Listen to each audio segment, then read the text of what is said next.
کہ آپ لوگ جو ہم سب جو خامخواہ کے غموں میں خامخواہ کی پریشانیوں میں جا رہے ہیں تو نہ جایا کریں, لائف کو انجوائے کریں. اللہ نے ہمیں اصل میں خوشیاں دی ہیں, ٹینشنیں تو صحابہ نے اٹھائی ہیں, سمجھ رہے ہو, پریشانیاں تو ان لوگوں نے اٹھائی ہیں, میدان جنگ میں کٹتے تھے, شہید ہوتے تھے, بھوک کے اس سے یہ حالت ہوتی تھی. قرآن کہتا ہے او مسکینن ذا متربا, ایسے مسکین کو کھانا کھلاؤ جس کو بھوک نے اس کے پیٹ کو مٹی سے ملا دیا ہو, زمین پہ پڑ جاتے ہیں نا بھوک کی وجہ سے. وہ لوگ تھے اصل میں جن کو پریشانی تھی, غربت کی, مہنگائی کی. ہمیں وہ پریشانیاں نہیں ہیں, ہم غریبیوں پہ اعتماد کر کے بیٹھ گئے ہیں. تو خوش رہنا سیکھو. اللہ کو یہ نا ٹیڑے میڑے چہرے پسند نہیں ہیں. ہر وقت مصیبت میں یار یہ نہیں ہو رہا, یہ نہیں مل رہا, یوں نہیں مل رہا, ایسے نہیں ہو رہا, یہ اللہ کو خوشی نہیں ہوتی, اللہ کو غصہ آتا ہے. دیکھو ایک باپ اپنے بیٹے کو کھلاتا ہے, پلاتا ہے, اس کو مختلف چیزیں دے رہا ہے, بلکہ باپ سے زیادہ شوہر کی مثال زیادہ اچھی طرح سمجھ میں آئے گی. ایک شوہر ہے اپنی بیگم کو کھلاتا بھی ہے, پلاتا بھی ہے, اس کو شاپنگ بھی کراتا ہے, اس کو تمام نعمتیں دے رہا ہے. بیگم ہر وقت منہ بنا کے بیٹھی رہتی ہے. کتنا غصہ آئے گا نا مرد کو, کیونکہ ہم لوگ آدمی ہیں نا, ہم لوگ کو پتا ہے ان چیزوں کا. کتنا غصہ آتا ہے نا. آدمی کہے گا بیگم کبھی منہ پہ مسکراہٹ بھی لے آیا کرو, کبھی اچھا بھی بول دیا کرو. ایک آدمی کسی کے گھر گیا, میزبان نے کہا آئیے کھانا کھائیے, مہمان نے کہا نہیں, میزبان نے کہا کبھی اچھا بھی کھا لیا کریں, آ جائے کھانا کھا لیں آپ, ٹھیک ہے نا. تو کتنا غصہ آتا ہے نا آدمی کو ناشکری بیوی پہ. بھائی بیگم کبھی منہ سے اچھا بھی بول دیا کرو. تو اس کو اتنا غصہ نہیں آتا, آپ کو اتنا غصہ نہیں آتا جتنا اللہ کو آتا ہے, کہ ان کو ساری نعمتیں مل رہی ہیں, ساری خوشیاں, کھا رہے ہیں, پی رہے ہیں, سو رہے ہیں. ان کو ٹینشن اس کی ہو رہی ہے میرا بچہ سٹی اسکول میں کیوں نہیں پڑھ رہا, بیکن ہاؤس میں کیوں نہیں پڑھ رہا, اور مجھے ذاتی گھر کیوں نہیں مل رہا. اللہ کو غصہ آتا ہے ان چیزوں پہ. تو اللہ کو خوش لوگ پسند ہیں, سمجھتے ہو. غمزدہ لوگ اللہ کو بالکل بھی پسند نہیں ہے. غم صرف ایک اٹھاؤ, آخرت کا. غم کون سا اٹھاؤ؟ آخرت. میں آپ کو بتاؤں, ہم نے اللہ والوں کو دیکھا ہے, ان کو جب کوئی دنیا کی مصیبت پہنچتی ہے نا, تو ان کو غمزدہ ہوتے ہوئے شرم آ رہی ہوتی ہے. غمزدہ ہوتے ہوئے شرم آ رہی ہوتی ہے کہ اللہ کو کیا منہ دکھائیں گے. اللہ کہے گا اتنی خوشیاں تجھے دی ہیں. ہمارے حضرت مفتی رشید احمد صاحب رحمہ اللہ آخر عمر میں بیمار ہو گئے, تو جب کوئی ان کے پاس عیادت کے لیے جاتا نا, تو ایک عالم آئے ان کی خدمت میں, عیادت کے لیے گئے اور کہنے لگے آپ کو دیکھ کے بڑی ٹینشن ہو رہی ہے. تو حضرت نے فرمایا مجھے تو ہو نہیں رہی, آپ کو پتہ نہیں کیوں ہو رہی ہے. انہوں نے فرمایا کہ میری عمر 70 سال سے زیادہ ہو گئی ہے, اب بھی بیمار نہیں ہوں گا تو کب ہوں گا بیمار بھائی. اب تو اس عمر میں تو زیادہ تر لوگ مر چکے ہوتے ہیں, ہم زندہ ہیں, اس پہ غنیمت ہے بھائی. تو ٹینشن نہیں لے رہے تھے. وہ کہہ رہے اب بھی نہیں بیمار ہوں گے تو کب ہوں گے بھائی, اب تو بیماری کی عمر ہے بھائی, اب تو جو ہے غریبی چل رہا ہے. پھر بھی مانتے نہیں تھے کہ میں بیمار ہوں. ٹھیک ہے نا, ان کو کہ مجھے شرم آتی ہے اپنے آپ کو بیمار کہتے ہوئے. بلکہ حضرت تو یہاں تک فرمایا کرتے تھے اگر بیمار ہو نا, دوائیں چھپ کے کھایا کرو, دنیا کو نہ بتایا کرو میں بیمار ہوں, میں یہ ٹیبلٹ. آج کل دوائیں کھانا فیشن بن گیا ہے. جتنا بڑا آدمی ہوگا نا شوگر کی گولیاں کھا رہا ہوگا. یہ ایک فیشن ہے کہ سر جو ہے صبح یہ ٹیبلٹ لیتے ہیں, شام کو یہ ٹیبلٹ کھاتے ہیں. غریب آدمی ٹیبلٹ ویبلٹ بیچارہ وہ پاپے چائے میں ڈبو کے کھا رہا ہوتا ہے. یہ مالداروں کے مسائل ہیں کہ سر آپ کی شوگر کہاں پہنچ چکی ہے. ٹھیک ہے نا, مالدار جس کو شوگر نہیں ہے غریب آدمی ہے, اس کو شوگر ہی نہیں ہے. یہ تو فیشن ہے نا. تو حضرت فرمایا کرتے تھے کہ بیمار بھی ہونا دوائیں چھپ کے کھایا کرو, لوگوں کے سامنے اپنی کمزوریوں کو اور بیماریوں کو شو مت کرو. سمجھتے ہو؟ کہا کہ صحیح ہے, بس ہم ٹھیک ہیں, بہترین ہے. یہ کچھ زیادہ تقویٰ ہو جائے گا, آپ کھا لیں. ایسا نہ ہو شوگر ہو گئی, آپ چھپ کے کہیں جگہ نہیں مل رہی تو مر ہی گئے. اب جو دواؤں کا عادی ہو جاتا ہے وہ تو کیا چھپ کے کھائے گا, وہ تو کھلے عام کھاتا ہے. اچھا کچھ دوائیں نہیں ہیں, وہ کہلاتی ہیں دوائیں. جیسے ملٹی وٹامن گولیاں, یہ کوئی دوائیں نہیں ہیں. اگر یہ کوئی کھا رہا ہے تو یہ کوئی دواؤں کی فہرست میں یہ چیزیں نہیں آتی ہیں. تو لیکن جو بیماریاں ہیں نا, جس کو لوگوں نے بیماریاں سمجھ رکھے ہیں, ان کو بیماریاں سمجھ لیا ہے, تو کوشش یہی کرو بھائی ہم صحت مند ہیں, ہم سب ٹھیک, سب کیا چل رہا ہے, اوکے کی رپورٹ چل رہی ہے. جب کوئی پوچھا کرے کیا حالات ہیں, بولو سب اوکے کی رپورٹ ہے. رپورٹ کا لفظ میں اس لیے استعمال کرتا ہوں کہ رپورٹوں پہ لوگوں کو یقین ہوتا ہے. دیکھو آپ کسی سے پوچھ رہے ہیں کہ آپ کے جگر ٹھیک کام کر رہا ہے, لیور ٹھیک ہے, آپ کا کڈنی ٹھیک ہے, وہ کہے گا ہاں ٹھیک ہے. آپ کہیں گے رپورٹ ہے تمہارے پاس, لیب سے رپورٹ ہے, وہ کہے گا ہاں جی یہ رپورٹ ہے. تو رپورٹ دیکھ کے یقین آ جائے گا نا. تو صرف یہ نہیں بتایا کرو میں خیریت سے ہوں, آپ بولو میرے پاس خیریت کی باقاعدہ رپورٹ ہے. ٹھیک ہے, تو میں جب بھی کسی سے خیریت پوچھتا ہوں, میرے دوستوں کو پتا ہے کہ میں یہ نہیں پوچھتا آپ خیریت سے ہیں, میں کہتا ہوں سب اوکے کی رپورٹ ہے. وہ آگے سے جواب میں کہتے ہیں رپورٹ کیا ہے؟ اوکے کی. اس کا مطلب واقعی اوکے ہے, باقاعدہ رپورٹ ہے اس کے پاس. تو اللہ کا شکر ہے ہمارے پاس بھی رپورٹ کیا ہے؟ اوکے کی رپورٹ ہے. جب بھی کوئی مجھ سے, اور اللہ اوکے کی رپورٹ ہی رکھے بھائی, زیادہ شو بازیوں میں بھی نقصان ہوتا ہے. تو اللہ اوکے کی رپورٹ ہی رکھے, خوش ہی رکھے اللہ تعالی ہم سب کو. اچھا, مجھے لوگ اب نا تانے دینا شروع کر دیے لوگوں نے. پہلے جب میں بیان کرتا تھا نا اوکے کی رپورٹ ہے, 4 شادیاں 3 شادیاں, لوگ ایسے سنتے تھے ماشاءاللہ کتنا اچھا بیان. اب پتہ ہے کیا ہے, ابے اوکے کی رپورٹ تو ہوگی نا جب ریوو میں گھوم رہے ہیں. ہاں, جب پیسہ آ رہا ہے تو رپورٹیں کیا ہوں گی؟ اوکے کی ہوں گی نا. یہ جو کھلکھلا رہے ہیں ممبر پہ, یہ اس کے پیچھے کیا ہے؟ پیسہ ہے. تو میں کہتا ہوں کہ ہم تو اللہ کا شکر ہے خوشی ہیں الحمدللہ, ہمیشہ سے اللہ نے خوشی رکھا ہے. ہماری ضرورتیں اتنی محدود ہیں اور اللہ خوشی رکھے ہمیں. لیکن لوگ نا کسی حال میں الحمدللہ خوش نہیں ہیں.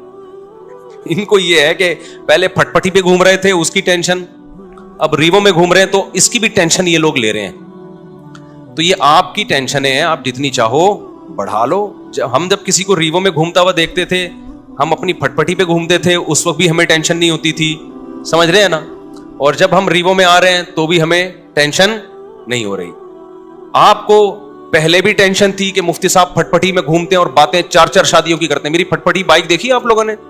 ایسی بائکیں میں نے رکھی ہیں نا جن کے ماڈل ہی ختم ہو چکے ہیں, یعنی مارکیٹ میں بھی نہیں ملتی. میں نے رکھی ہے ہونڈا 110, کبھی نام سنا؟ ہونڈا 110 روزانہ صبح, بائک کی بات کر رہا ہوں, دھکا لگتا تھا اس کو. ہم اس وقت اس سے زیادہ خوش تھے جتنے اب ہیں. میرا جو بچپن سے میرے ساتھ ہے نا وہ مجھے زیادہ جانتے ہیں, وہ مجھے بہت اچھی طرح جانتے ہیں. ہمیشہ میری باتیں کروڑوں کی رہی ہیں اور دکان میرے پاس پکوڑوں کی رہی ہے. اللہ کا شکر ہے میرے ساتھ جو میرے بچپن کے دوست ہیں وہ جانتے ہیں پیسوں کی تو ہمارے کبھی بات ہی نہیں کی ہم نے, نہ پیسہ کمانے کی کبھی فکر کی ہے. تو پھر ہم نے گاڑی جب میں نے خریدی نا FX, پرانا ماڈل جس کی چھت پچکی ہوئی تھی, 40,000 قسطوں پہ میں نے گاڑی لی تھی. 40,000 قسطوں پہ, 3,000 منتھلی قسط تھی. لوگ کہتے تھے اتنی سستی قسطوں پہ کہاں سے مل گئی. جب گاڑی دیکھ کے کہتے تھے مفتی صاحب کسی نے آپ کو چونا لگا دیا ہے, یعنی اس پہ بھی مہنگی ہے. اسی میں ہم رشتے لینے جا رہے ہوتے تھے تیسری شادی کے. اس کو کہتے ہیں دکان پکوڑوں کی اور باتیں کرو. خوشی خوشی جاتے تھے, خوشی خوشی. اسی گاڑی کو دیکھ کے رشتے ریجیکٹ بھی ہوتے تھے, ٹھیک ہے نا. پھر بھی ہم اب سے زیادہ خوش تھے الحمدللہ. اب سے جتنے اب خوش ہیں اس سے زیادہ خوش تھے. تو نہ ہم FX میں ہم پریشان تھے. میں تو اس پہ خوش ہو رہا تھا یار, ہماری اوقات تو FX کی بھی نہیں ہے. 40,000 قسطوں پہ منتھلی. وہ خریدی کیوں میں نے, میرے پاس سہراب موٹر سائیکل تھی. سہراب کا نام سنا ہے؟ اچھا, اصل میں میرے پاس تھی GTO 125. میرے والد صاحب کا جب انتقال ہوا نا, پیسے ملے, ہم نے کہا اب گاڑی ہلکی نہیں رکھے. ہمارے شوق ہمیشہ سے بادشاہوں والے رہے ہیں. اس وقت کراچی میں GTO 125 کاواساکی سے بہتر کوئی بائک نہیں ہوتی تھی. جو کراچی کے لوگ ہیں وہ جانتے ہیں, سب سے لگژری بائک یہی تھی. تو میں نے وہ خریدی تھی اور اس کو میں نے 20,000 کلومیٹر تک چلایا ہوگا کم از کم, کیونکہ 70 کلومیٹر تو جامعہ الرشید آنے جانے کی ڈرائیو تھی میری نیول کالونی سے. ایسی لگژری بائک ہم نے رکھی ہوئی تھی. پیسہ بچاتے نہیں تھے ہم, اس کی ٹنکی میں ہی جو بھرنے میں پیسہ لگتا تھا. تو ہم نے ہمیشہ سے سوچا کیا ہے, اوپر ہی کا سوچا ہے. جس کو بچانے کی فکر ہوتی ہے نا, وہ مالدار بننے کا شوق ہوتا ہے, وہ ٹینشن لیتا ہے. ہمیں مالدار بننے کا شوق شروع سے الحمدللہ تھا ہی نہیں. ہم نے کہا جو ہے یار انجوائے کرو لائف کو, بیویاں بھی رکھو, بائکیں بھی رکھو, ٹھیک ہے نا, اور کھاؤ بھی اچھا. 3 چیزیں ہمیشہ سے خاندانی رکھنے کی کوشش کی ہے میں نے. ایک, شادی پہ خرچ کرو. دوسرا, خوراک ہمیشہ ٹائٹ ہے میری, ایسی خاندانی خوراک ہمیں. بھائی زبان کی لذت جو ہے اس کا کوئی آلٹرنیٹ نہیں ہے. خوراک پہ کمپرومائز ہی نہیں کیا, ہمیشہ اچھا کھایا الحمدللہ. میں کھاتا تھا نا مدرسے میں, تو طلبہ سمجھتے تھے بڑا ہی لینڈ لارڈ ہے, کوئی قرضے مانگ رہے ہوتے تھے مجھ سے, قرضے. اور جس وقت جس چیز کا دل چاہا کھا لیا. جتنے پیسے ہیں نا کھا لو بس, ٹھیک ہے نا, بچانے کے کیا کرنا ہے یار. تو ہم نے بائک رکھی ہوئی تھی, جب میں پیٹرول ڈالتا تھا اس میں ٹینکی بھرنے میں ٹائم لگتا تھا. لوگ دیکھتے پتہ نہیں کون لینڈ لارڈ ہے یہ, حالانکہ بس وہ پیٹرول ہی کے ٹوٹل پیسے ہیں, اب ختم. بچایا کچھ نہیں, کیونکہ ہمیں مالدار بننے کا بالکل بھی شوق نہیں تھا. اسی طرح پھر کیا ہوا ہے کہ جب وہ ابا کی وراثت ملی, ہم نے GTO 125 خریدی اور پیسے کاروبار میں لگا دیے کہ چلو جی منتھلی ارننگ ہوگی. وہ میں نے واقعہ کئی بار سنایا ہے, سارے پیسے کاروبار میں ڈوب گئے. لوگ الحمدللہ جس کو دیتا گیا وہ لے کے بھاگتے رہے الحمدللہ. اس کے پھر مجھے نتیجہ یہ نکلا کہ پراٹھے میں چھوڑ نہیں سکتا تھا, تو بائک مجھے بیچنی پڑ گئی اپنی. سمجھ میں آ رہی ہے بات؟ اب خوراک میں اور بائک میں جب ٹکراؤ ہوگا تو بائک کو قربان کر دو, خوراک کو قربان مت کرو. اچھا بچے بھی تھے گھر میں, ان کے بھی خرچے تھے. بائک بیچ کے ہم نے سستی بائک خریدی سہراب. اب پتہ نہیں آتی, اتوار بازار نہیں ویسے پرانی. اب جب ہم نے سستی بائک خریدی اس کو لے کے ہم بھی گھومتے تھے. ہمارے دوست احباب بھی, مفتی صاحب بائک چاہیے تھوڑی دیر کے لیے, مل جائے گی, لے جا بھائی تو سستی بائک ہے, جو چاہے لے جائے اس کو. وہ کیا ہوا, اس کا لاک ہی نہیں تھا, اتنی سستی تھی, تو وہ بھی چوری ہو گئی اللہ کے فضل سے. ایک دن مسجد میں کوئی نمازی بھائی آئے, انہوں نے دیکھا کہ یہ لاوارث بائک ہے اور ایگنیشن اس کا لاک ہی نہیں ہوتا, تو وہ لے گئے اللہ کے فضل سے. نماز انہوں نے پڑھی, انہوں نے کہا اگلی نماز میں یہ گناہ معاف ہو جائے گا. میں جب آیا تو بائک ہی نہیں ہے. اب میں نے کہا یار اب میں گاڑی خریدوں گا. دکان پکوڑوں کی باتیں کون سی, یہ میں واقعات آپ کو موٹیویٹ کرنے کے لیے سنا رہا ہوں. اور جو لوگ مجھ پہ تانے کرتے ہیں نا, اب ریبو ویجی میں گھوم رہا ہے تو باتیں تو کرے گا ایسی, تو یہ موٹیویٹ کر رہا ہوں میں. ہر آدمی کا اپنا اسٹائل ہوتا ہے نا موٹیویٹ کرنے کا.